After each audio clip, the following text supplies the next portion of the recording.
दारू सोडणं हे माझ्यासाठी दिवसा कठीण नव्हतं. सर्वात कठीण वेळ होती संध्याकाळी 7 जसा अंधार वाढायचा तसा माझी पिण्याची तीव्रता अजून वाढायची.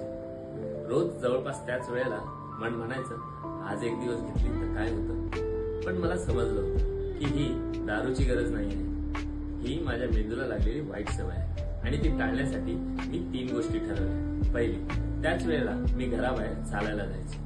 दुसरी, घरी आल्यावर पाणी प्यायचं आणि पोटभर काही खायचं. तिसरी, मी स्वतःला दुसऱ्या कामात गुंतवायचं, जसे की व्यायाम करणे, दुसरे काहीतरी नवीन शिकणे किंवा दुसऱ्या दिवसाची तयारी. प्रत्येक वेळी यश मिळालं असं नाही, पण प्रत्येक वेळी मी प्रामाणिक प्रयत्न केला. अशाच त्या छोट्या छोट्या विजयांनी मला 4 महिने पूर्ण करण्यासाठी मदत केली. तुमची कठीण वेळ कोणती आहे, ज्या वेळेला तुम्हाला स्वतःवर ताबा ठेवणे जड जातं? कमेंटमध्ये नक्की सांगा.